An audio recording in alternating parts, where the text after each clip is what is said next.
Picture this, you're 12 years old, dressed in your finest clothes, carrying a first-class boarding pass that your family paid good money for. You walk onto the plane with confidence, find your seat, and settle in. Everything seems perfect until a flight attendant approaches you with a smile that doesn't reach her eyes and says, "Sweetie, I think you're in the wrong section." This isn't just any story. This is about Marcus Williams, a 7th grader from Chicago who was about to learn one of life's harshest lessons at 30,000 feet. But what happened next would shake an entire airline company to its core and change policies that had been quietly discriminating against passengers for decades. Before we dive into this incredible story, let me ask you, where are you watching from? Drop a comment below and let us know. And if stories like this matter to you, make sure to hit that subscribe button because we need to keep sharing these experiences. They're more common than you think. Now, let me take you back to that Tuesday morning at O'Hare International Airport where everything was about to change. Marcus Williams stood at gate B17, clutching his boarding pass with the excitement only a 12-year-old could have. This wasn't his first time flying, but it was his first time flying alone and definitely his first time in first class.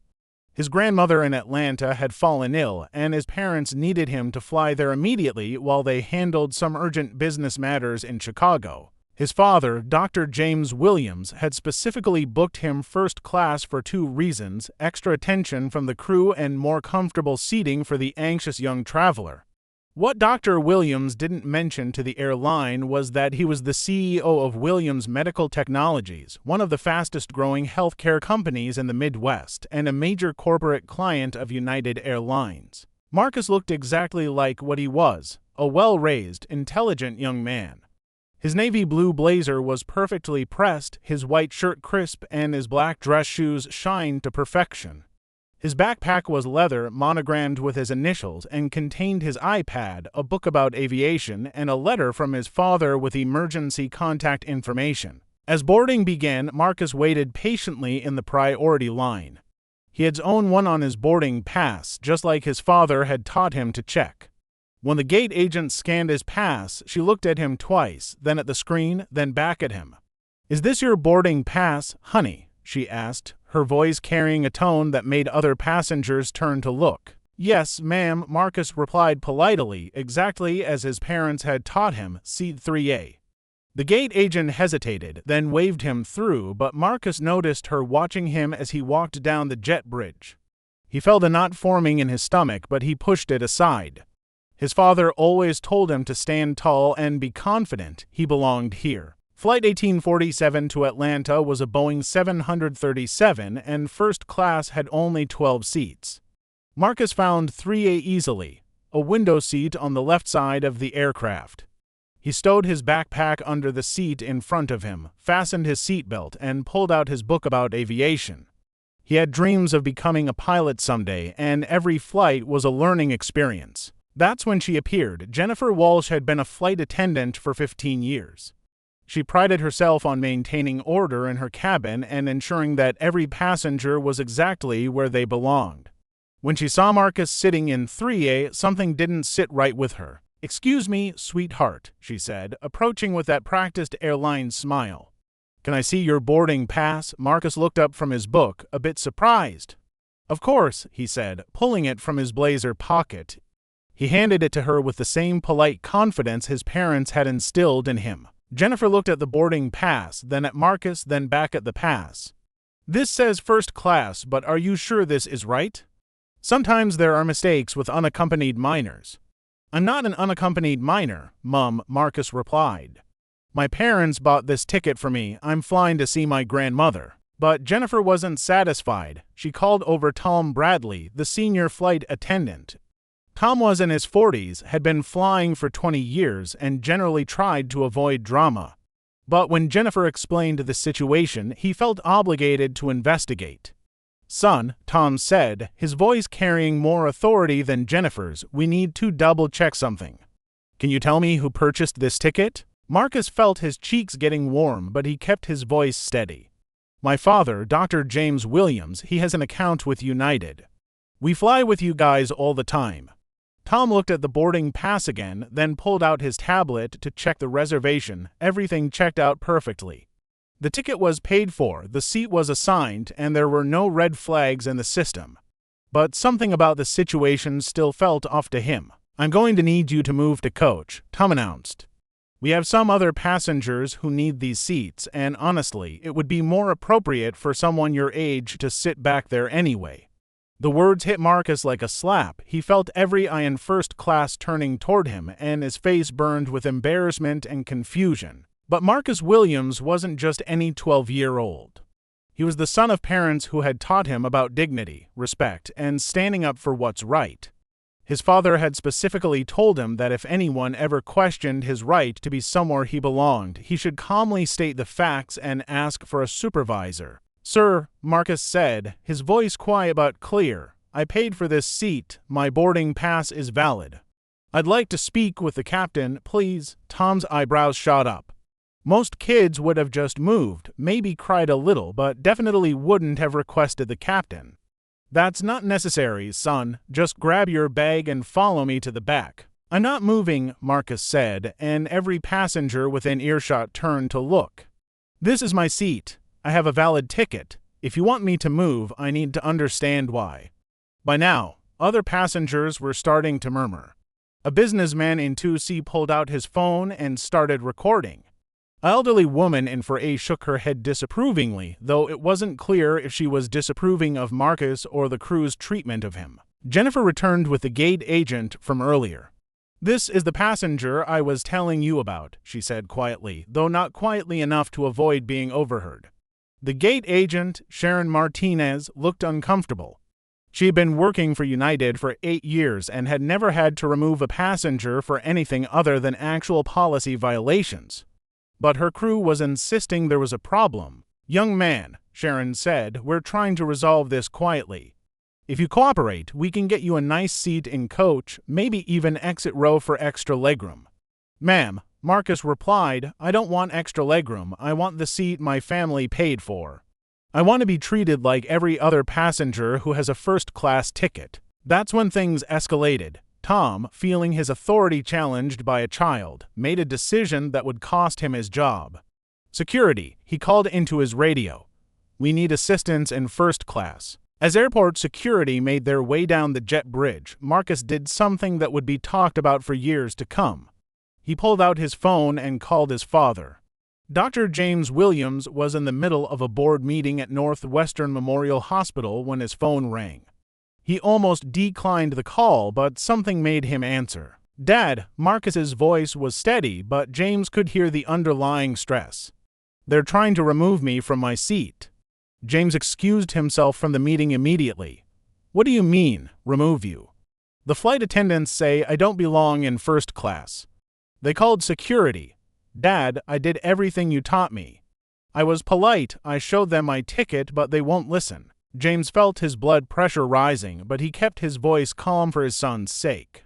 "Marcus, I need you to put me on speaker and hand the phone to whoever is in charge." By now, the airport security officers had boarded the plane. They looked confused. Marcus was clearly not a threat, not causing a disturbance, and wasn't breaking any rules they could identify. "Sir," one of the officers said to Tom, "what exactly is the issue here?"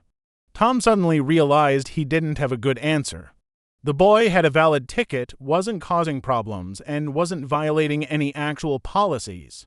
But he had gone too far to back down now. "He's in a seat that should be for adults," Tom said weakly. Marcus held up his phone. "My father wants to speak with you." Tom reluctantly took the phone. "This is Tom Bradley, senior flight attendant." The voice that came through the speaker was calm, professional, and absolutely chilling in its controlled anger. "Mr. Bradley, this is Dr. James Williams. I want you to explain to me why you are harassing my son." "Sir," Tom began, "we're just trying to ensure all passengers are comfortable and in appropriate seating." Appropriate seating? James's voice carried the weight of a man who had dealt with discrimination his entire life but had hoped his son might face less of it. "My son has a first-class ticket that I purchased." "What makes his seating inappropriate?" The cabin had gone completely silent. Even passengers in coach were craning their necks to see what was happening. Dr. Williams, Sharon, the gate agent, took the phone. "I'm Sharon Martinez, the gate supervisor. We're trying to resolve this situation." "Ms. Martinez," James replied, "I'm going to explain something to you. I'm the CEO of Williams Medical Technologies. We spend over $2 million annually with United Airlines flying our executives and medical personnel around the country, but right now that's not important. What's important is that you have 3 adults who decided that a well-dressed, polite child with a valid first-class ticket doesn't belong in the seat his father purchased for him. I want you to think very carefully about why that might be." The implication hung in the air like smoke. Everyone knew what he was suggesting, but no one wanted to say it out loud. "Sir," Tom tried to interject, "this isn't about race." "Don't," James cut him off, "don't you dare tell me what this is about. I'm currently in a helicopter flying to O'Hare Airport. I will be at Gate B17 in exactly 8 minutes. When I arrive, I expect to find my son in seat 3A where he belongs, or I expect to find him standing with you while you explain to me face-to-face why a child with a valid ticket is being discriminated against." The line went dead. 8 minutes had never felt so long. Tom Bradley stood frozen, realizing that he had just potentially created an international incident. Jennifer Walsh had retreated to the galley, suddenly very interested in organizing snack packs. Sharon Martinez was frantically making calls to her supervisors. The security officers, seeing no actual security threat, had stepped back but remained nearby.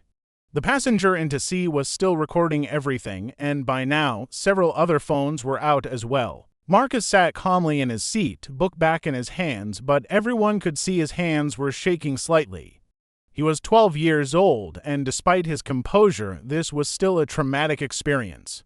"Young man," the elderly woman in for A finally spoke up, "I think you're handling this beautifully. Your parents raised you, right?" A businessman across the aisle nodded. "I fly United every week," he said loudly enough for the crew to hear. "This is absolutely ridiculous." More passengers began voicing their support. It was becoming clear that public opinion was firmly on Marcus's side. Then, through the plane's windows, passengers could see something that made everyone stop talking: a helicopter landing at the airport. Dr. James Williams wasn't just any CEO. He was a man who had built a medical technology company from the ground up, who served on the boards of 3 major hospitals, and who had been featured on the cover of Forbes magazine. He was also a father who had just listened to his 12-year-old son be discriminated against. When he walked down that jet bridge, everyone knew immediately who he was. Tall, impeccably dressed, with the kind of presence that commands attention without saying a word. Behind him walked 2 assistants and what was clearly a lawyer. He didn't run, he didn't shout, he simply walked onto that plane and surveyed the situation. "Marcus," he said gently to his son. "Are you all right?" "Yes, sir," Marcus replied. "I stayed in my seat like you taught me." James smiled at his son, then turned to face Tom Bradley. The entire cabin fell silent. "Mr. Bradley," James said, his voice carrying the kind of authority that comes from running board meetings and making million-dollar decisions. "I'm here. Please explain to me why my son was threatened with removal from a seat he has every right to occupy." Tom Bradley, who had seemed so confident before, now looked like he wanted to disappear. "Sir, there was a misunderstanding about policies regarding unaccompanied minors." "My son is not an unaccompanied minor," James interrupted. "And even if he were, there is no policy that prevents children from sitting in first class with valid tickets. Would you like me to read you United's actual policy?" What happened next became a case study in corporate crisis management and social justice. Dr. James Williams didn't just get his son's seat back, he demanded a full investigation into the incident. The video recorded by passengers went viral within hours, generating over 15 million views in the first 48 hours alone. Tom Bradley and Jennifer Walsh were suspended pending investigation and ultimately terminated. But this wasn't just about 2 employees losing their jobs, it was about systemic change. Sharon Martinez received additional training and kept her job after demonstrating genuine remorse and a commitment to change. She later became one of United's most vocal advocates for equality training. Within a week, United's CEO issued a public apology, not just to Marcus and his family, but to every passenger who had ever faced discrimination on their flights. They acknowledged that this wasn't an isolated incident, but part of a larger pattern they were committed to changing. The policy changes were comprehensive and immediate. United Airlines implemented new training protocols specifically addressing implicit bias, requiring all customer-facing employees to complete 40 hours of sensitivity training annually. They created a passenger advocate position at every major hub, someone passengers could contact immediately if they felt they were being treated unfairly. But perhaps most significantly, they established the Williams Foundation Partnership, a multi-million-dollar initiative funding educational programs about equality and respect in customer service across the entire airline industry. Other airlines soon followed suit, creating their own programs based on the Williams model. Dr. Williams didn't stop there. He used his position as a prominent CEO to speak at conferences, write articles, and advocate for change across multiple industries. "What happened to Marcus," he said in his famous TED Talk, "happens to children every day, in schools, in stores, in restaurants. We can't just fix one airline. We need to fix how we see each other." Marcus Williams handled his newfound attention with the same grace he had shown on that plane. He gave several interviews, always emphasizing that he didn't want to be famous, he just wanted other kids to know they had the right to stand up for themselves respectfully. 3 years later, Marcus was invited to speak at United's annual employee conference. Standing before thousands of airline workers, this 15-year-old young man delivered a speech that brought many to tears. "I don't tell this story because I want sympathy," he said. "I tell it because I want you to understand that how you treat people matters. That 12-year-old kid you see walking down the aisle might become a doctor or a teacher or, yes, even a pilot. But more importantly, they're a human being who deserves respect right now, not someday when they've proven themselves." And Marcus did become a pilot, just like he dreamed. After graduating summa cum laude from Northwestern University with degrees in aeronautical engineering and business, he was accepted into United's pilot training program, the same company that once tried to remove him from his seat. During his training, several instructors mentioned they remembered his story and were honored to help him achieve his dreams. Captain Marcus Williams now flies Boeing 787s on international routes. And every time he walks through a cabin in his captain's uniform, that same confident stride, that same respectful demeanor he had as a 12-year-old, he carries with him the memory of that day when he learned that standing up for yourself, even as a child, can change the world. His father still flies United Airlines for business, and he often sees the changes that grew from that one incident.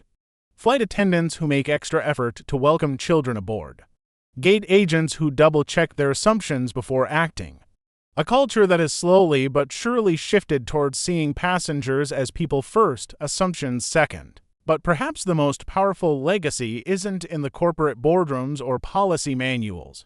It's in the thousands of parents who have shown their children the video of Marcus calmly standing his ground, teaching them that dignity isn't something you earn, it's something you carry with you. The next time you see discrimination happening, remember Marcus Williams.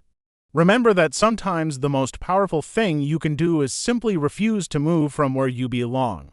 Remember that change often starts with one person, sometimes even a 12-year-old person, who decides that enough is enough. Thanks for watching, and remember, dignity isn't determined by age, race, or any other factor. It's determined by our humanity. If this story inspired you, share it with someone who needs to hear it. Don't forget to like, subscribe, and ring that notification bell. Stories like Marcus's need to be heard, shared, and remembered. Because somewhere out there, there's another child who needs to know they have the right to stand tall, speak up, and claim their place in this world. Until next time, keep standing up for what's right. The world is watching, and every act of courage matters.